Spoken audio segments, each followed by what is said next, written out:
Welcome to the final Gran Turismo 6 Specialtatin for the expert level seasonal events. This one's featuring any race cars at Red Bull Ring with a max performance point of 600.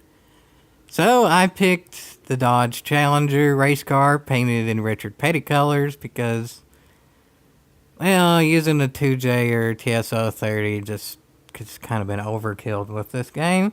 But that's one of the good things of this game. Even though it's not the best balance of power, there's a whole heck of a heap of cars you can pick that makes it a better balance of power. That works for offline. So, yeah, let's enjoy. This is about the end of the offline races where it's against AI, even though these are offline. They are ending these, as well as actual online open lobby as well. I don't honestly get that. You'd think they could just do an update and add these as an actual mode. Because it's racing against AI, it's not real people, so I don't see how they, why they couldn't just add this to the game. Instead of just ending it completely. For those people who like to run these types of events, we're never going to get anything like this again. I really don't think GT Sports ever going to have the equivalent of seasonal events.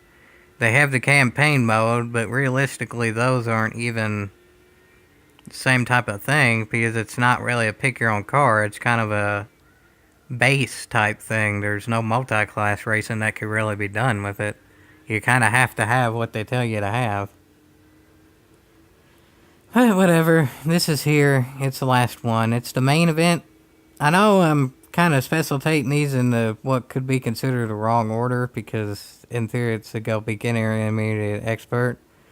But well, this one's the most boring. I'll just say that out front. So I'm doing it first because save the best for last. I ain't gonna say which of the other two are the best for last. But well, they're both pretty cotton picking best. They both offer things that have been pretty popular on the channel through the years, to say the least. This is kind of just as expected.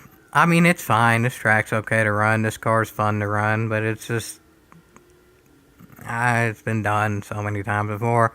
All the events are repeats at this point. They have been for a long time. I haven't even done many of the seasonal events since about halfway through their existence, just because I have already had max money, and they are repeats. So, yeah, I do this one just because it's the last one, and y'all might want to have one more specialtating of it. It's kind of sad, too. I mean, unless somebody can point me in the right direction, I might actually be the last person who's doing actual voiceovers for Gran Turismo 6 stuff anymore. I know Sky Hurricane does live streams, but I mean, like voiceovers as in a particular event that's recorded and then like voiced over and not like live. Am I actually the last one that even does this anymore? I haven't found anyone else that does. Again, if somebody can point me in the right direction to someone that does, it would be nice, but yeah, GT6 is ending, and it's pretty cotton-picking obvious. Again, though, that save GT6 thing, like I've done videos on before, that might do something. So, again, go ahead and sign up for that. Send that to people who might be interested and such, but we'll see. We'll see. I don't know. Doesn't hurt, though. But anyway, again, this is now. Just enjoy this for now. We're probably never going to get this car back. We might get this track, just because it's a real track, so it makes sense that we would get it at some point. But cars like this, they're like the Gran Turismo exclusives, I doubt we're really ever going to have. Gran Turismo doesn't seem to like multi-class racing anymore. I don't know why. That's kind of scary. I've always liked it. That's probably the main reason I bought the Gran Turismo games, is because it allowed for such craziness. As I've mentioned in other videos, and probably will mention in the future videos as well, because it's winding down. But yeah, we got this for now, though, as I've said before, and yeah. And well, now, honestly, I need to focus on getting the lead, focusing on the race again, instead of just being sad that it's ending. Less than 2 laps to go. I'm in third, so I need to focus here for sure. That Viper, though, is pretty cotton picking good. That Viper is one of the Le Mans ones that actually was a legitimate GT3 car. That wasn't a Gran Turismo exclusive, and it's beating all of the new ones. That shows how dominant the Viper is. There's stuff like the Audi R8 and all that in this race that was made in like 2012, and the Viper from 2000 is beating all of them. The only thing that's beating the Viper is, well, me, because I am not an AI, and a Gran Turismo exclusive car, which I'm going to have to do my dandiest to catch. In theory, that car is downright out handles mine. That car up front there, and it definitely out accelerates me. But again, in reality, well, I am the reality. I'm racing against AI that's programmed, so yeah. Actually, I'm catching it pretty cotton picking quick, though. Generally, it seems like there's rubber banding for these, where once I get to about this point, they kind of go faster, but it's looking like I'm going to already sort of pass it. I might even get it on this turn, I don't know. Depends how early it breaks. Jiminy Cricket, that's just downright stupid. Does not need to break that early. Well, there's that, folks. I'm already in the lead.